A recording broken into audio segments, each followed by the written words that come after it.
जय हिंद everyone, welcome to my channel aspiring cadets. Friends, आज की इस वीडियो के अंदर I am going to discuss on the topic how can India be a manufacturing hub and another similar topic is how India can revive its economy. Friends, these two topics are very much important for the group discussion in our SSBs. So let's discuss how India can revive its economy and become a manufacturing hub. दोस्तों देखिए, जो ये video है ना वो काफ़ी important रहने वाली है क्योंकि ये बहुत रीसेंट है और एक कंट्री की इकॉनमी को जानना और समझना हमारे लिए बहुत इंपॉर्टेंट है। हमारी कंट्री इंडिया जो है उसने बहुत इकोनॉमिक चैलेंजेस देखे हैं और एक बहुत ही इकोनॉमिक रिफॉर्म्स एंड बहुत सारे इकोनॉमिक फेजेस से गुजरा है। तो हमें अपनी इकॉनमी को समझना और अभी जो हमारी इकॉनमी है जिस स्टेज पर है, $3 ट्रिलियन की ऑलमोस्ट इकॉनमी हमारी कंट्री की, और जो हमारा विज़न है 5 ट्रिलियन इकॉनमी बनाने का 2024 तक, तो दोस्तों वो जो विज़न है ना उसको हम कैसे अचीव करेंगे?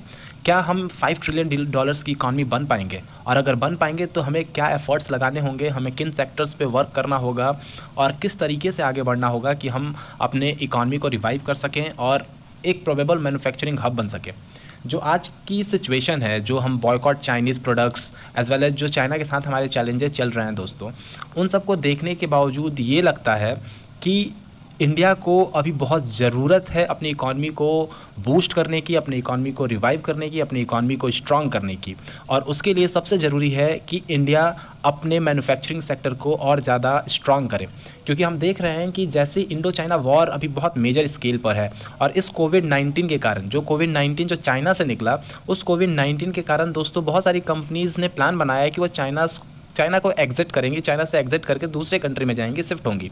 ये हमारे पास एक गोल्डन अपॉर्चुनिटीज़ की तरह था, लेकिन इस अपॉर्चुनिटी में वियतनाम ने बाजी मारी और मेजर कंपनीज जो हैं वो वियतनाम शिफ्ट हो रही हैं और इंडिया में बहुत कम कंपनीज ही आई हैं। तो दोस्तों क्या रीज़न है कि वो लोग वियतनाम को सेलेक्ट कर रहे हैं इंडिया के अगेंस्ट? इंडिया के मतलब इंडिया में क्यों नहीं आ रहे, वो वियतनाम में क्यों जा रहे हैं? तो दोस्तों देखिए, जैसे कि इसी चीज़ को हम इस वीडियो के अंदर समझने वाले हैं, तो चलिए समझते हैं कि इंडिया में इकोनॉमिक चैलेंजेस क्या क्या हैं और हम फिर उनसे कैसे डील करेंगे और ज़रूरत क्या है, हम उन कंपनीज़ को कैसे अट्रैक्ट कर सकते हैं अपने कंट्री में, और कैसे जो हमारा सपना है मेक इन इंडिया का, मैन्युफैक्चरिंग हब बनाने का, इकोनॉमिक पावर बनने का, वो कैसे हम उस विज़न को कंप्लीट करेंगे। तो चलिए दोस्तों आगे बढ़ते हैं और समझते हैं कि हमारी इकॉनमी कैसी है और क्या क्या चैलेंजेस है हमारी इकॉनमी के अंदर। देखिए दोस्तों, अगर हम बात करें, सिर्फ अगर कागज़ पे बात करें दोस्तों, तो ऐसा लगता है कि इंडिया की जो इकॉनमी है एक बहुत स्ट्रॉन्ग इकॉनमी है एंड 5th लार्जेस्ट इकॉनमी है नॉमिनल जीडीपी पे, और परचेजिंग पावर पैरिटी में तो 3rd रैंकिंग आती है। मैं आपको थोड़ा सा एक्सप्लेन करूं कि ये नॉमिनल जीडीपी और परचेजिंग पावर पैरिटी जीडीपी में अंतर क्या होता है। देखिए दोस्तों, जो ग्लोबल स्टैंडर्ड्स होते हैं और इंटरनेशनल जो जीडीपी नापी जाती है वो नॉमिनल जीडीपी नापी जाती है। जैसे कि इंडिया की नॉमिनल जीडीपी अगर आप देखेंगे तो वो बहुत मतलब जैसे कि कितनी है, $3 ट्रिलियन इकॉनमी है इंडिया की नॉमिनल में अगर देखा जाएगा तो। लेकिन वही अगर परचेजिंग पावर पैरिटी की बात करेंगे, उसमें अगर हमारे जीडीपी को देखिएगा तो दोस्तों वो जो होगी वो $11 ट्रिलियन की इकॉनमी है हमारे कंट्री के अंदर। तो होता क्या है डिफरेंस? जैसे कि देखिए, जो परचेजिंग पावर पैरिटी होती है उसमें जैसे कि लिविंग स्टैंडर्ड्स की बात होती है। उसमें जैसे कि मान लीजिए यूएसए के अंदर अगर कुरकुरे का पैकेट या चिप्स का पैकेट अगर $5 का मिलता है, तो इंडिया में वो चीज़ मान लीजिए ₹10 का मिलता है, ₹5 का मिलता है। तो इंडिया के बंदे के पास अगर मान लीजिए ₹5 है तो वो एक कुरकुरे का पैकेट खरीद सकता है। लेकिन वही यूएसए के किसी पर्सन के पास अगर $1 है तो वो वहाँ पे नहीं खरीद सकता, क्योंकि वहाँ पे उसकी प्राइस $5 है। और इंडिया जो मनी है अगर आप उसको कंपेयर करेंगे तो समझ लीजिए कितना, मैंने ऐसी एक रफ एग्जांपल दिया है, ऐसा नहीं होता, थोड़ा बहुत ऊपर नीचे होता है। तो वो होती है परचेजिंग पावर पैरिटी, कि आप अपने कितने कम पैसे में, क्योंकि कितने कम पैसे में अपने कितने हाई लिविंग स्टैंडर्ड्स को आप मेंटेन कर सकते हैं। तो ये आप जरूर समझिएगा कि नॉमिनल जीडीपी में एंड परचेजिंग पावर पैरिटी में डिफरेंस क्या होता है दोस्तों। ठीक है, तो इंडिया 5th लार्जेस्ट इकॉनमी है एंड 3rd लार्जेस्ट इकॉनमी है परचेजिंग पावर पैरिटी में। आप देखेंगे 1947 से 1991 तक जो हमारी गवर्नमेंट थी वो थोड़ी प्रोटेक्शनिस्ट पॉलिसीज़ को फॉलो करती थी और बहुत ज़्यादा स्टेट का इंटरवेंशन था। लेकिन जब दोस्तों 1991 आया और इंडिया के पास एक बहुत ही इकोनॉमिक चैलेंज आया, उस समय दोस्तों मैं आपको बताऊं 1991 का जो इकोनॉमिक रिफॉर्म्स आया था उसके पीछे की कुछ कहानी है। उस समय इंडिया के पास फॉरेन रिजर्व जो था दोस्तों सिर्फ $1 बिलियन रह चुका था, 1 बिलियन। आज आप देखेंगे तो ऑलमोस्ट $500 बिलियन का फॉरेन रिजर्व इंडिया के पास है, उस समय सिर्फ 1 बिलियन था। और दोस्तों बहुत सारे इकोनॉमिक क्राइसिस थे उस समय। तो उसके बाद इंडियन गवर्नमेंट ने प्रमोट किया एलपीजी रिफॉर्म्स को, लिबरलाइजेशन, प्राइवेटाइजेशन एंड ग्लोबलाइजेशन। और उसके बाद जो इंडियन इकॉनमी थोड़ी ओपन अप हुई, थोड़े जो रिफॉर्म्स आए, इकोनॉमिक रिफॉर्म्स, लेबर रिफॉर्म्स, और थोड़े रिलैक्स किए गए। पहले बहुत रिजिड थे, पहले हम लोग ग्लोबलाइजेशन पे फोकस नहीं करते थे, हम लोग ग्लोबली चीज़ों को नहीं प्रमोट करते थे, हम ज़्यादा एक्सपोर्ट वगैरह नहीं करते थे। लेकिन उसके बाद 1991 के बाद जब लिबरलाइजेशन, प्राइवेटाइजेशन एंड ग्लोबलाइजेशन आया, तब हमने प्राइवेट कंपनीज़ को भी मौका दिया। बहुत सारी जो हमारे पास पहले से पब्लिक थी, उसके बाद प्राइवेट आया, बहुत सारी जगहों पे पब्लिक प्राइवेट भी मिक्स्ड होके हुआ और हमारी इकॉनमी एक मिक्स्ड इकॉनमी बनी। उसके बाद दोस्तों अगर देखा जाए इंडियन इकॉनमी, तो जीडीपी वाइज मतलब पॉपुलेशन वाइज और जीडीपी वाइज अगर आपका कंट्रीब्यूशन देखा जाए तो आप देखिए एग्रीकल्चरल सेक्टर जो है दोस्तों वो 15.4% कंट्रीब्यूट करता है हमारी जीडीपी के अंदर। इंडस्ट्री और मैन्युफैक्चरिंग सेक्टर अगर देखा जाए तो 23% कंट्रीब्यूट करता है। एंड सर्विसेज जो इंडिया की बैकबोन मानी जाती है दोस्तों, वो 61.5% कंट्रीब्यूट करती है हमारी जीडीपी के अंदर। अगर लेबर फोर्स का अगर आप पार्टिसिपेशन देखेंगे, कितने लेबर फोर्स इंगेज्ड हैं, तो दोस्तों देखिए सबसे ज़्यादा इंगेज्ड हैं किसमें, एग्रीकल्चर के अंदर 44%, और वो कितना कंट्रीब्यूट करता है जीडीपी में, 15%। इंडस्ट्री जो है उसमें 25% लोग इंगेज्ड हैं, 23% वो हमें प्रॉफिट देते हैं, मतलब 23% जीडीपी में कंट्रीब्यूट करते हैं। सर्विसेज में 31% लोग इंगेज्ड हैं और 61.5% जो कंट्रीब्यूशन है उनका जीडीपी में। तो हमारे इंडिया की जो जीडीपी है उसमें सबसे ज़्यादा कंट्रीब्यूशन है सर्विस सेक्टर का। दोस्तों सर्विस सेक्टर में क्या आता है, सर्विस सेक्टर में आता है हॉस्पिटैलिटी सेक्टर, एजुकेशन, ये सब सेक्टर्स जो हैं वो सर्विस सेक्टर के अंदर आते हैं। बीपीओज़ वगैरह ये सब सर्विस सेक्टर के अंदर आते हैं। इंडिया एक बहुत अच्छा सर्विस प्रोवाइडर है। कहा जाता है कि इंडिया जो है उसमें सर्विसेज ज़्यादा होती हैं और मैन्युफैक्चरिंग बहुत कम होती है। चाइना जैसे कि मैन्युफैक्चरिंग हब माना जाता है, तो वैसे ही इंडिया सर्विस प्रोवाइडर माना जाता है। देखिए दोस्तों, लेकिन हमें अभी जो कोविड-19 है इसने तीनों ही सेक्टर को बहुत ज़्यादा सीवियरली हिट किया है। एग्रीकल्चरल सेक्टर को भी, इंडस्ट्रीज़ और सर्विसेज सेक्टर को तो सबसे ज़्यादा हिट किया गया है दोस्तों। देखिए जैसे ही ये कोविड-19 हुआ, ह्यूज माइग्रेशन हुआ। दिल्ली, बॉम्बे, सूरत, हर जगह से जो लेबर्स थे वो माइग्रेट किए, अपने स्टेट्स के अंदर आ चुके हैं। और दोस्तों अभी एस्टिमेट लगाया जा रहा है कि इसके कारण जो ये ह्यूज माइग्रेशन हुआ है 12 to 20 लाख जो crore 12 to 20 crore jobs loss हुई हैं। पहले ही हमारे कंट्री में एम्प्लॉयमेंट की कंडीशन बहुत ज़्यादा ख़राब थी। अनएम्प्लॉयमेंट 45 ईयर्स में सबसे ज़्यादा राइज था, 8% अनएम्प्लॉयमेंट था। अभी तो वो बढ़ के कम से कम 20% हो गया, और 20 से 25% हो गया होगा, क्योंकि दोस्तों अभी तो पूरा का पूरा सर्विस सेक्टर ठप है। आप देखिएगा कि एजुकेशन सेक्टर, स्कूल्स बंद हैं, ऑनलाइन एजुकेशन चल रहा है। आप जितने भी सर्विस प्रोवाइडर्स और हैं हॉस्पिटैलिटी सेक्टर्स में, होटल, रेस्टोरेंट्स, ये सब तो बंद है। तो दोस्तों इनको बहुत बड़ा हिट लगा है। अभी इकॉनमी हमारी एकदम बहुत खस्ता हालत में है, तो हमें अभी रिवाइव करने की बहुत ज़्यादा ज़रूरत है। अगला अगर आप देखेंगे दोस्तों, 85% ऑफ पॉपुलेशन जो हमारी इकॉनमी में है वो तो इनफॉर्मल सेक्टर में है। इंडिया की इकॉनमी की सबसे बड़ी प्रॉब्लम जो है दोस्तों वो यही है, इनफॉर्मल सेक्टर। इंडिया में फॉर्मल सेक्टर्स में बहुत कम ही लोग जॉब करते हैं और 85% लोग जो हैं इनफॉर्मल सेक्टर के अंदर हैं। कहा जा रहा है और कहा जाता है दोस्तों, देखिए जो इंडिया का डेमोग्राफिक डिविडेंड है, कहीं वो डेमोग्राफिक डिजास्टर ना बन जाए। कहा जाता है कि कहा जाता है नहीं है कि India being the youngest country in the world with around 62% of population जो है वो वर्किंग एज पॉपुलेशन में है, 15 to 59 ईयर्स ऑफ एज में, और 54% पॉपुलेशन 25 ईयर्स के बिलो है। दोस्तों जब इतनी ज़्यादा पॉपुलेशन यंग है आपके पास, तो आपको एम्प्लॉयमेंट देने की ज़रूरत है। इस कोरोना में भले इस कोरोना पेंडेमिक ने पूरे एम्प्लॉयमेंट स्ट्रक्चर और पूरे कंट्री के स्ट्रक्चर का टेस्ट ले लिया है, और दोस्तों ये बहुत ही ख़राब स्थिति में है अभी। अगर आप देखेंगे तो इंडिया में और क्या क्या चैलेंजेस हैं, आपको पता चलेगा दोस्तों कि 1950-51 में जो यूजीसी का रिपोर्ट आया था, उस समय इंडिया के अंदर सिर्फ 750 कॉलेजेस थे और 30 यूनिवर्सिटीज़ से एफिलिएटेड थे। आज एट प्रेजेंट आप देखेंगे तो उसके अंदर 727 यूनिवर्सिटीज़ हैं, 35,000 कॉलेजेस हैं, 13,000 और डिफरेंट इंस्टीट्यूशंस हैं। और दोस्तों ये तो 2014 तक का रिपोर्ट है। इसके बाद की रिपोर्ट आप देखेंगे तो आपको पता चलेगा कि और कितने ज़्यादा आ रहे हैं। अभी शायद से रिसेंट एक जजमेंट आया जिसमें बोला गया कि और इंजीनियरिंग कॉलेज इंडिया के अंदर नहीं खुलेंगे।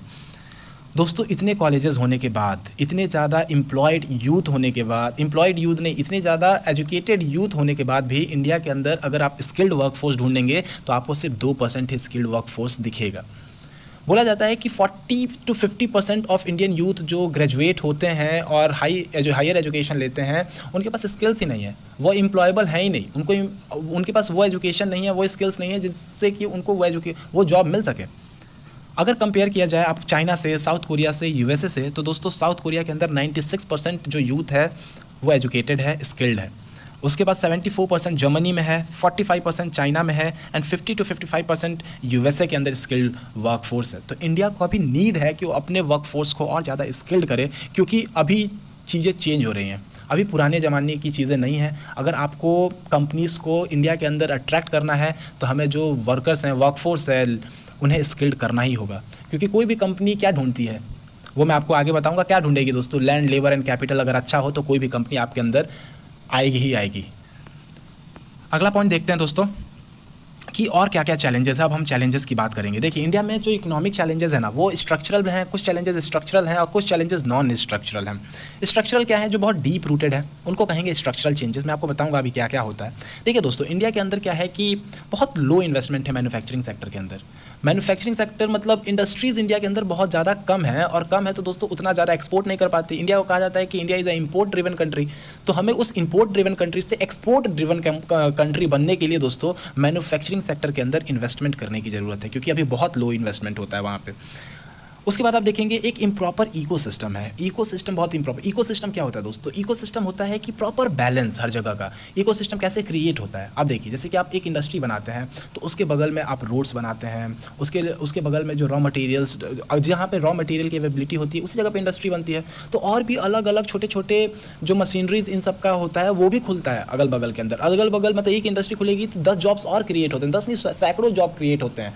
तो वो एक इकोसिस्टम। और उनके बाद दोस्तों आप देखेंगे कि इकोसिस्टम के साथ साथ जो एकेडमिया, इंडस्ट्री एंड गवर्नमेंट का लिंकअप एंड नेक्सस है वो होना बहुत ज़रूरी है।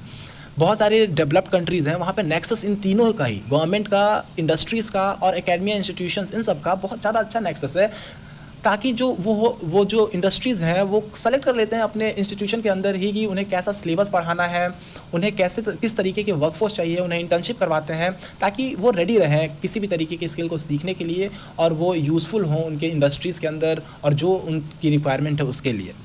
इंडिया के अंदर और जो मेजर प्रॉब्लम है जिससे कोई भी कंट्री की कंपनी जो होती हैं वो अट्रैक्ट नहीं होती है दोस्तों, इंडिया के अंदर बहुत रिजिड लॉज हैं। जो लेबर लॉज हैं, जो फैक्ट्री लॉज हैं दोस्तों इंडिया के अंदर, इंडस्ट्रियल डिस्प्यूट एक्ट, और आप ये सब पढ़ेंगे जब लेबर लॉज, तो बहुत ज़्यादा रिजिड है। इन्हें फ्लेक्सिबल बनाने की ज़रूरत है, क्योंकि कोई भी कंपनी अगर जहाँ पर ज़्यादा माथापच्ची करना हो, जहाँ पर ज़्यादा उसका दिमाग ख़राब होता हो, एक जगह से दूसरी जगह भागो, इस डिपार्टमेंट में साइन कराए फिर उस डिपार्टमेंट में साइन कराओ, अगर ऐसा होगा दोस्तों तो कौन आपकी कंट्री में आना चाहेगा। उसके लिए सिंपल सा काम है कि इंडिया का जो मल्टी विंडो सिस्टम है उसको आप हटाइए, उसकी जगह पर सिंगल विंडो सिस्टम को लाइए, और ताकि मतलब ईजी कीजिए प्रोसेस। जो कंपनीज हैं उनके लिए प्रोसेस ईजी कीजिए, डिजिटलाइजेशन, डिजिटल वर्ल्ड कीजिए, आधे ज़्यादा जो प्रोसेस है उसको डिजिटल कर दीजिए, उन्हें भागना दौड़ना ना पड़े। और जो लेबर रिफॉर्म्स हैं, जैसे कि बहुत सारी मैटरनिटी लीव होती है। मैटरनिटी लीव में क्या है कि आपको इंडिया में क्या होता है कि जैसे कि मैटरनिटी लीव, इन सब पे बहुत ज़्यादा छुट्टियां मिलती हैं, तो कोई भी कंपनी ये सब फैसिलिटीज़ उतना नहीं प्रोवाइड करना चाहती। तो इंडिया को क्या करना चाहिए कि इंडिया को अभी एट प्रेजेंट जो है थोड़ा सा रिलैक्सेशन इनमें करना चाहिए, ताकि इंडस्ट्रीज आएँ। एक बार जब सेटअप हो जाएंगी तब आप धीरे धीरे चीज़ों को चेंज कर सकते हैं, लेकिन इंडस्ट्री को बुलाने के लिए उन्हें थोड़ा सा तो आपको इंसेंटिव देना पड़ेगा। और दोस्तों अभी इकोनॉमिक चैलेंज तो कोरोना पैंडेमिक ने बहुत ज़्यादा पूरा इकोनॉमिक सिस्टम को हिला डिला के रख दिया है। इंडिया का नहीं, पूरे ग्लोबल इकॉनमी को उन्होंने चेंज कर दिया है। और दोस्तों एट प्रेजेंट वर्ल्ड बैंक का एस्टिमेट है कि इंडिया की इकॉनमी जो ऑलमोस्ट 5% पे चल रही थी पिछले साल तक, आज इस साल एस्टिमेट बताया जा रहा है कि 1% to 1.5% या तो निगेटिव भी हो सकती है दोस्तों। अगली प्रॉब्लम जो इंडिया की इकॉनमी में है, एग्रीकल्चरल मार्केट रिफॉर्म्स की ज़रूरत है। एग्रीकल्चरल मार्केट रिफॉर्म्स दोस्तों, देखिए एग्रीकल्चर में क्या है, एग्रीकल्चर में काफ़ी प्रॉब्लम्स हैं। एग्रीकल्चर में आप देखेंगे तो मोस्ट ऑफ दी जो इंडिया का एग्रीकल्चर है, पॉपुलेशन 44% पॉपुलेशन तो इंडिया के एग्रीकल्चर पे डिपेंड करता है। लेकिन इंडिया के फार्मर्स के पास बहुत मार्जिनल लैंड है, बहुत स्मॉल लैंड है, लैंड होल्डिंग कैपेसिटी बहुत कम है, जिसके कारण क्या होता है कि उनकी इनकम बहुत कम होती है। और अभी गवर्नमेंट के क्या इनिशिएटिव्स हैं, गवर्नमेंट इनिशिएटिव लेती है कि उनके इनकम को डबल करना है, उनके लिए सब्सिडीज़ प्रोवाइड कर देती है। अभी जो इंडिया ने कोरोना पैकेज इशू किया था उसके अंदर जो 20 लाख करोड़ का पैकेज था, जिसमें 10% ऑफ इंडियन जीडीपी बोला जा रहा था, वो उसमें 1 लाख करोड़ जो है वो एग्री इंफ्रास्ट्रक्चर के लिए गवर्नमेंट ने दिया है। 1 लाख करोड़ काफ़ी होता है दोस्तों। अगर हम एग्रीकल्चरल सेक्टर में रिफॉर्म चाहते हैं तो हमें उनके इंफ्रास्ट्रक्चर को, उनके लिए छोटे छोटे MSME जो फूड प्रोसेसिंग, इन सब पे वर्क करें, उनकी लैंड होल्डिंग कैपेसिटी को बढ़ाया जाए, उनके लिए इरीगेशन फैसिलिटीज़ को और अच्छा किया जाए, मार्केट रिफॉर्म्स लाया जाए, ई-नैम जैसी पॉलिसी जो है, ई-नैम जो हमने सोचा है कि ई-नैम करेंगे, इलेक्ट्रॉनिकली मतलब जो होगा सब कुछ डिजिटल हो जाएगा, वो ईजिली जो उनके मिडिल मैन है उन सबका कॉन्सेप्ट हटेगा, तो दोस्तों अपने आप ही एग्रीकल्चर सेक्टर रिवाइव हो जाएगा। और क्या कर सकते हैं, डाइवर्सिफिकेशन कर सकते हैं। इंडिया के जो फार्मर्स हैं वो लो वैल्यू प्रोडक्ट्स को उगाते हैं, तो उन्हें प्रमोट किया जा सकता है कि आप डाइवर्सिफिकेशन कीजिए, हाई वैल्यू प्रोडक्ट्स वो कीजिए, ताकि उगाइए, ताकि जो आपका एक्सपोर्ट में कंट्रीब्यूशन है और ज़्यादा बढ़ जाए। इंडिया जो एक्सपोर्ट करता है दोस्तों, वो चीज़ें तो बहुत एक्सपोर्ट करता है लेकिन लो वैल्यू की करता है, उससे वो उतना प्रॉफिट नहीं होता। तो इंडिया में प्रमोट करना चाहिए हाई वैल्यू प्रोडक्ट्स को उगाने के लिए, ताकि जो एक्सपोर्ट हो तो रॉ मटेरियल्स ही ना हो, फिनिश्ड प्रोडक्ट्स भी हों। ठीक है दोस्तों, तो फिनिश्ड प्रोडक्ट जब होंगे तो इंडिया की इकॉनमी को ज़्यादा फायदा होगा। अगला पॉइंट देख लीजिए, अभी इकोनॉमिक चैलेंजेस में आपको मैं बताऊं तो देखिए, प्राइवेट कंजम्पशन, इस समय तो प्राइवेट कंजम्पशन एंड सेविंग एकदम डिक्लाइन हो चुकी है। जो प्राइवेट कंजम्पशन है दोस्तों 50 to 60% डिक्लाइन हुआ है, और सेविंग जो है 35% से 17.5% तक एकदम डिक्लाइन हो चुका है। आप देखेंगे NBFC crisis, non banking finance companies जो है दोस्तों, उनमें एकदम क्राइसिस चल रहा है। बैंकिंग सेक्टर में आप देखेंगे कि हर जगह पे तो मर्जर हो रहा है, बैंकिंग सिस्टम अच्छे से फंक्शन नहीं कर पा रहा है, NPA क्राइसिस आपको देखने को मिल रही है। और इसके कारण क्या हो रहा है दोस्तों कि जो NPA और इन सब के क्राइसिस इतने ज़्यादा है ना, तो वो डायरेक्ट MSMEs को प्रॉब्लम क्रिएट करते हैं। MSMEs की सबसे बड़ी प्रॉब्लम है फाइनेंस लेने में, लोन्स लेने में, और वो लोन उनको ईजिली अवेलेबल नहीं होता, क्योंकि बैंक्स डरती हैं कि ये नए स्टार्टअप्स हैं, और नए स्टार्टअप्स में अगर हम इतना पैसा लगा देते हैं और वो अगर रिपे नहीं करेंगे तो बैड लोन्स क्रिएट हो जाएंगी, और हमारे बैंकिंग सेक्टर जो पहले से ही डूब रही है और ज़्यादा डूब जाएगी। तो दोस्तों ये सब चीज़ें अभी गवर्नमेंट ने इनिशिएटिव लिया है कि नहीं, उन्हें इजी लोन प्रोवाइड किया जाए, और उनके लिए बैंक को भी गारंटी दी है कि तुम टेंशन मत लो, हम 100% क्रेडिट करेंगे अगर वो अनेबल होंगे रिपे करने में लोन्स तो। और दोस्तों अपने इकोनॉमिक पैकेज जो उन्होंने 20 लाख करोड़ का दिया है, उसमें 3 लाख करोड़ MSME सेक्टर पे गवर्नमेंट ने इन्वेस्ट किया है, जो एक काफ़ी अच्छा इनिशिएटिव है, क्योंकि MSME जो है ना दोस्तों, वो हमारे GDP में 8% का कंट्रीब्यूशन करते हैं, एंड 45% एक्सपोर्ट्स में कंट्रीब्यूशन करते हैं दोस्तों।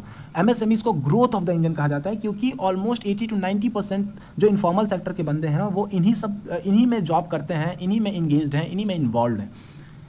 दोस्तों देखिए, अभी जो प्रेजेंट हुआ है ना, पूरा MSME सेक्टर हिट हुआ है, ह्यूज लॉस हुआ है जॉब्स का, और इंडिया के अंदर जॉबलेस ग्रोथ भी है। आप देखेंगे कि जो 45 ईयर्स में सबसे ज़्यादा अनएम्प्लॉयमेंट रेट है अभी कंट्री के अंदर, 8% बताया जा रहा था, अभी तो कम से कम 18-20% तो होगा ही होगा।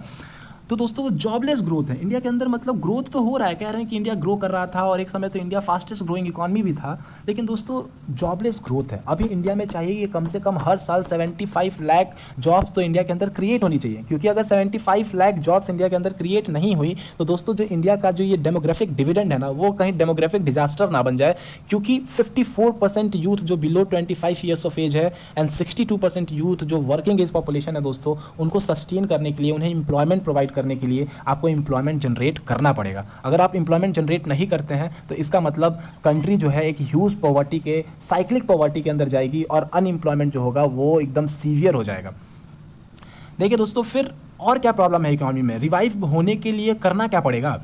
तो देखिए दोस्तों, आप देखेंगे कि इंडिया में अगर GDP आप देखेंगे कंट्रीब्यूशन कहाँ होता है, तो दोस्तों 3% इंडिया का GDP जो है वो एजुकेशन सेक्टर में खर्च होता है, और 1.5% हेल्थ में खर्च होता है। अगर मान लीजिए इकोनॉमिक चैलेंजेस तो हैं ही, बहुत सारी डेवलप्ड कंट्री जो हैं उनका जो सिस्टम है दोस्तों, उसके अंदर एजुकेशन और हेल्थ फ्री में आती हैं, और एजुकेशन और हेल्थ पब्लिक सेक्टर एंटिटी के अंदर आती हैं। इंडिया के अंदर ये दोनों ही चीज़ें प्राइवेटाइज हो चुकी हैं। अगर दोस्तों आप देखेंगे कि आप प्राइवेट हॉस्पिटल में जाइए और आप अपना इलाज कराइए, आप देखिए आप लुट जाइएगा, आपके इतने ज़्यादा खर्चे होंगे। तो अगर इन दो चीज़ों में अगर गवर्नमेंट इनका इंफ्रास्ट्रक्चर अच्छा कर दे, रूरल लेवल का एजुकेशन है, गांव के बच्चों का एजुकेशन है, उनको देखिए, अगर कंट्री के अंदर रिच पुअर डिवाइड रहेगा तो इंडिया की इकॉनमी तो कभी ग्रो करेगी ही नहीं। क्योंकि आप देखिएगा दोस्तों, इंडिया के अंदर 1% लोग मैक्सिमम वेल्थ को कैरी करते हैं, और अभी ये तो एस्टिमेट भी बताया जा रहा था कि सिर्फ 1% लोगों ने 5 to 6 टाइम्स अपनी प्रॉपर्टी इन्हांस की है। और दोस्तों इंडिया का जो रिमेनिंग, समझ लीजिए 10% लोग ही इंडिया पे राज करते हैं, बाकी 90% लोग तो ऐसे ही हैं। उनका मतलब इकोनॉमिक डिवाइड इतना ज़्यादा है दोस्तों, रिच पुअर डिवाइड। अब देख लीजिए रिच पुअर डिवाइड से होता क्या क्या है, क्या क्या फॉल्ट्स हो जाते हैं। अब देखिए, रिच पुअर डिवाइड होगा, जो पुअर आदमी होगा भाई वो पढ़ाई अच्छी नहीं करेगा, उसकी हेल्थ फैसिलिटीज अच्छी नहीं रहेंगी, तो वो कहाँ से स्किल्ड हो पाएगा। अच्छी एजुकेशन, अगर क्वालिटी एजुकेशन उसे नहीं मिलेगी तो वो धीरे धीरे धीरे धीरे एक साइक्लिक चेन बनता जाएगा, और वो पॉवर्टी में तो घिसता ही चला जाएगा। तो दोस्तों इन दोनों चीज़ों पर इन्वेस्टमेंट करना पड़ेगा, एजुकेशन एंड हेल्थ सेक्टर के अंदर, ताकि जो ये रिच पुअर डिवाइड है वो थोड़ा मिनिमाइज हो सके, ये गैप कम हो सके। एग्रीकल्चरल क्राइसिस मैंने आपको बता दिया पहले कि एग्रीकल्चरल क्राइसिस क्या है। हर साल फार्मर सुसाइड्स और इन सब की बातें सुनते हैं, कभी ड्रॉट आ जाता है तो कभी बाढ़ आ जाती है। अभी देख लीजिए आसाम बिहार पूरा फ्लडेड है। तो इन सब चीज़ों से बचाना पड़ेगा आपको। एग्रीकल्चरल क्राइसिस क्यों ना, कोल्ड स्टोरेज अच्छे बनाइए, उनके लिए मार्केट रिफॉर्म्स लाइए, तो एग्रीकल्चरल क्राइसिस दूर हो जाएंगी। आप MSP तो बोल देते हैं, मिनिमम सपोर्ट प्राइस होता है MSP का मतलब मिनिमम सपोर्ट प्राइस होता है, लेकिन वो MSP ही उनका मैक्सिमम सपोर्ट प्राइस बन जाता है। तो दोस्तों ये जो MSPs हैं आप जो सेट करते हैं, चलो इतना तो देंगे, तो मतलब ये तो नहीं है कि वो एक स्टैंडर्ड बन गया है कि नहीं उतना ही देंगे भाई। तो एमएसपी जो मिनिमम है उसको मैक्सिमम मत बनाइए। ये सब चीज़ें क्या होती है कि प्रोपेल करती हैं, एक ऐसी ही इंडियन फार्मर की इनकम कम होती है, उनकी इनकम को और बढ़ाना है हमें, तो उसके लिए हमें रिफॉर्म्स करने होंगे।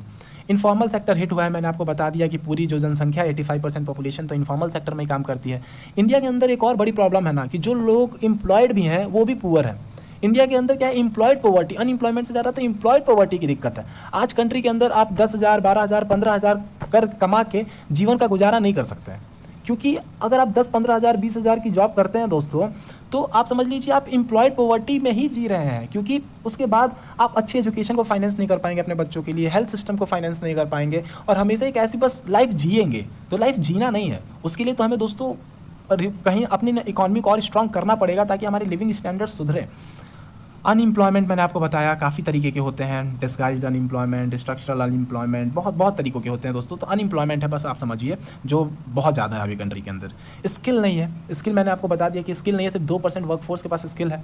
और उसके बाद आउटडेटेड सिलेबस, जो हमारे सिलेबस में पढ़ाया जाता है वो किसी काम का नहीं है। मतलब जैसे कि आप खुद सोचिए कि आप हम लोग जो 10th 12th पूरा मास्टर्स ग्रेजुएशन करने के बाद भी जब कोई जॉब लेने जाते हैं तो हमारे पास वो एडिक्वेट स्किल्स नहीं होती। तो वो एडिक्वेट स्किल नहीं होगी, इसका मतलब जो हमारा सिलेबस है वो कहीं ना कहीं आउटडेटेड है। हमें मतलब अपने इंडस्ट्रीज़ इन सब से कोलैबोरेट करना चाहिए, इन सब से हमारा अच्छा नेक्सस होना चाहिए ताकि हम उनके रिक्वायरमेंट के हिसाब से चीज़ों को समझें। 10th क्लास तक आप बेसिक एजुकेशन दीजिए सबको, लेकिन उसके बाद फिर सबको अपने अपने रिक्वायरमेंट के हिसाब से ट्रेनिंग दीजिए और उस ट्रेनिंग से स्किल डेवलप करवाइए कंट्री के अंदर। आप देखेंगे कि भले ही इंडिया के अंदर स्किल डेवलपमेंट प्रोग्राम्स हैं, बहुत सारे प्रोग्राम्स हैं, लेकिन वो स्किल डेवलपमेंट प्रोग्राम्स में भी क्वालिटी नहीं है, सिर्फ क्वांटिटी। और जो वहाँ से पास आउट हो रहे हैं उनके अंदर तो और मतलब वो भी एम्प्लॉयबल नहीं है, स्किल डेवलपमेंट का कोर्स करने के बाद भी वो स्किलफुल नहीं है और एम्प्लॉयबल नहीं है। तो ये तो और भी बड़ी मेजर प्रॉब्लम है। तो अब दोस्तों इंडिया को हम मैन्युफैक्चरिंग हब बना कैसे सकते हैं, इंडिया मैन्युफैक्चरिंग हब कैसे बनेगा?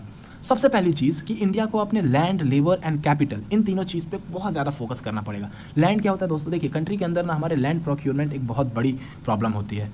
देखिए स्टेट गवर्नमेंट्स कभी अलॉट नहीं करती, सेंट्रल गवर्नमेंट को झंझट होती है, तो कोई कंपनी आती है तो उसको लैंड एक्वायर करने में ही इंडिया के अंदर बहुत ज़्यादा टाइम लगता है, और लैंड एक्वायर करने के बाद भी कोर्ट कचहरी इतना ज़्यादा घूमना पड़ता है, तो वो बहुत ज़्यादा दिक्कत हो जाती है। लेबर, तो इंडिया के अंदर क्या होता है कि आप देखेंगे तो बहुत ज़्यादा धरना प्रदर्शन और ये सब बहुत ज़्यादा चीज़ें होती हैं, तो ये सब चीज़ें बहुत प्रॉब्लम देती हैं। और लेबर रिफॉर्म्स जो हैं दोस्तों, लेबर रिफॉर्म्स इंडिया के अंदर बहुत ज़्यादा रिजिड है लेबर लॉज। तो लेबर लॉज इतना रिजिड होने के कारण कोई भी कंपनी अट्रैक्ट नहीं होती। कैपिटल का मतलब होता है कि इंफ्रास्ट्रक्चर नहीं होता, रोड अच्छे नहीं है। जैसे कि अभी देखिए गवर्नमेंट का क्या इनिशिएटिव कि डेडिकेटेड फ्राइट कॉरिडोर बनवाएंगे।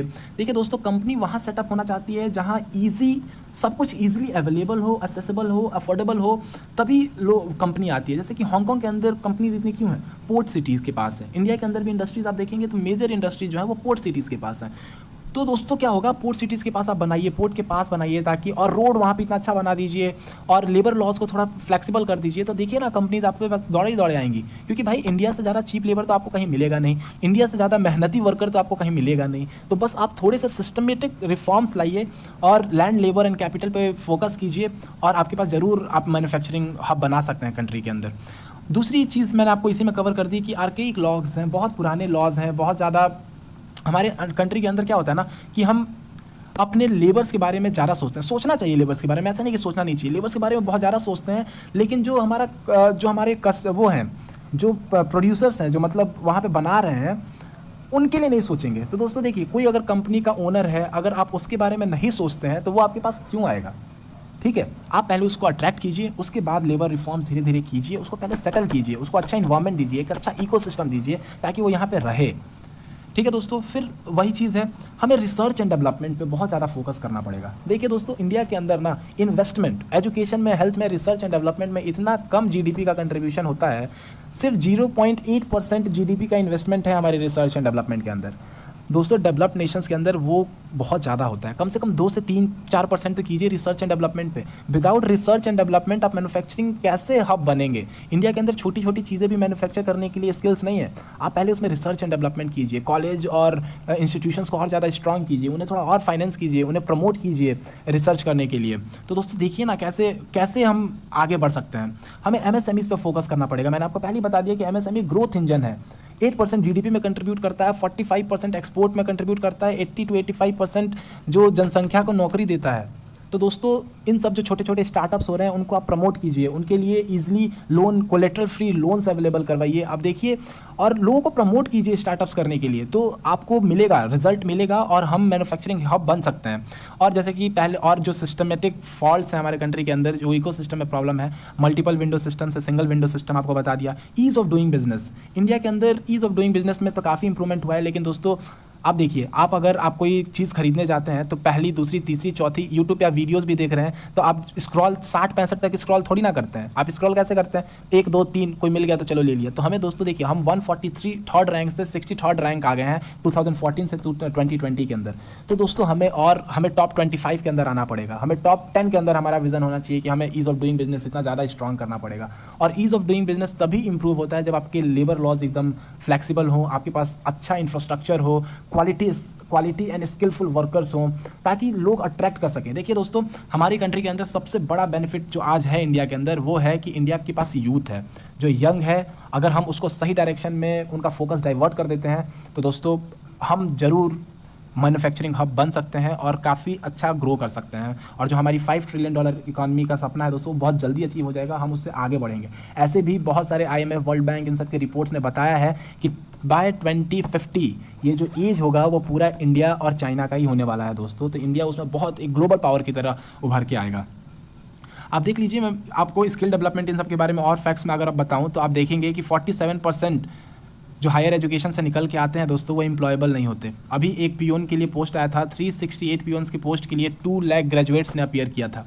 दोस्तों इंडिया अगर अपने एडवांटेज पे अगर ध्यान दे तो देखिए, इंडिया अभी डिजिटल वर्ल्ड का ज़माना चल रहा है। इंडिया के अंदर 65 करोड़ जो लोग हैं उनके पास कहीं ना कहीं स्मार्टफोन्स आ चुका है, फ़ोन आ चुका है, वो डिजिटल इंडिया से जुड़ चुके हैं। इस चीज़ का हमें यूज़ करना होगा, हमें इस चीज़ को अपने मैन्युफैक्चरिंग सेक्टर में, हर एक सेक्टर के अंदर इन्हें ऐड करना होगा, ताकि जो ये डिजिटल वर्ल्ड है, पूरा जो डिजिटलाइजेशन का प्रोसेस चल रहा है, उसमें हम इंडिया को बहुत आगे लेके जा सकें, डिजिटल एजुकेशन दे सकें। ताकि देखिए दोस्तों, अब वर्ल्ड भी चेंज हो रहा है, इस कोरोना पैंडेमिक के अंदर वर्ल्ड चेंज हुआ है और आप देखेंगे कि पोस्ट कोरोना वर्ल्ड एक दूसरी तरीके की दुनिया होगी, जिसमें अधिकतर चीज़ें ऑनलाइन होंगी। तो उस ऑनलाइन चीज़ों के अंदर अभी बहुत ज़रूरी है कि इंडिया के कोने कोने में, ईच एंड एवरी कॉर्नर के अंदर हम डिजिटल एजुकेशन को प्रोवाइड करें, क्योंकि अभी डिजिटल इलिटरेसी जो है वो कंट्री के अंदर है, रूरल एरियाज़ के अंदर उतनी ज़्यादा डिजिटल लिटरेसी नहीं है, तो हमें वो चीज़ें करानी पड़ेंगी ताकि हम उनको भी एडअप कर सकें। और दोस्तों आपको मैंने बाकी चीज़ें पहले ही बता दी हैं कि एक क्वालिटी स्टैंडर्ड, ग्लोबल स्टैंडर्ड्स के लिए हमें मेंटेन करना पड़ेगा, ताकि जो हमारे प्रोडक्ट्स हैं वो ग्लोबल स्टैंडर्ड्स को मीट कर सकें। सॉरी। और जो अभी इंडस्ट्रियल रिवॉल्यूशन 4.0 आने वाला है, जिसे कह रहे हैं कि आर्टिफिशियल इंटेलिजेंस का ज़माना होगा, डेटा एनालिटिक्स होगा, उसमें रोबोटिक्स होंगे, तो दोस्तों इस चीज़ का यूज़ करना पड़ेगा। नहीं तो जो हमारी MSME जो हैं, जिनके पास उतनी अच्छी टेक्नोलॉजीज़ नहीं है अभी, अगर हमने अच्छी टेक्नोलॉजीज़ उनको प्रोवाइड कर दी और इन सब चीज़ों का सही यूज़ सही टाइम पर कर लिया दोस्तों, तो हम ज़रूर ग्रो करेंगे। ये मेरा दिल कहता है और बिल्कुल सही कहता है कि हम करेंगे ही करेंगे। तो दोस्तों देख लीजिए, एग्रो मार्केट और एग्रो इंफ्रास्ट्रक्चर के बारे में मैंने आपको बता दिया है, MSMEs के बारे में बता दिया है, डिजिटल इंडिया, स्किल इंडिया, सब के बारे में मैं आपको बताया। तो मुझे लगता है कि ये काफ़ी इन्फॉर्मेटिव वीडियो रही है दोस्तों। आप प्लीज़ अपने SSB से पहले इस वीडियो को देखिए, आपको एक इंडियन इकॉनमी और मैन्युफैक्चरिंग सेक्टर में कैसे ग्रो करना है ये आपको पता चलेगा। और भी चीज़ अगर मैं आपको बताऊँ तो बहुत लंबा हो जाएगा वीडियो दोस्तों। देखिए, फिस्कल पॉलिसीज़ और क्या कहते हैं, मॉनेटरी पॉलिसीज़ भी गवर्नमेंट की होती हैं। गवर्नमेंट ने भी काफ़ी कंट्रीब्यूशन किया है, काफ़ी प्लानिंग की है। और आप देखेंगे कि जैसे कि रिवर्स रेपो रेट और उन repo rate, cash reserve ratio, इन सब में डिडक्शन हुआ है। सब गवर्नमेंट ने सबके परसेंटेज कम किए हैं, पता नहीं कितने कितने बोनस पॉइंट्स कम किए हैं, ताकि मतलब जो इंडियंस हैं, मतलब जो बैंक्स हैं, वो ज़्यादा लोन क्रेडिट कर सकें, लोगों के पास इनकम हो, उनका कंजम्पशन जो है वो थोड़ा बढ़े, सेविंग इंक्रीज़ हो। तो देखिए दोस्तों, इन सब के लिए गवर्नमेंट ने बहुत काम किए हैं, ठीक है। तो ये सारे पॉइंट्स को आपको याद रखना है और इस वीडियो को 2 से 3 बार देख लीजिए, ताकि आपके दिमाग में एक कॉन्सेप्ट क्लियर हो जाए। और दोस्तों प्लीज़, अगर आपको ये वीडियो अच्छी लगी होगी तो इस वीडियो को लाइक कीजिए, शेयर कीजिए, एंड अपने दोस्तों में तो प्लीज़ शेयर कीजिए जो SSB के लिए जा रहे हैं, ताकि उनको ये वीडियो हेल्पफुल हो सके दोस्तों। Thank you everyone, thank you for watching this video till and.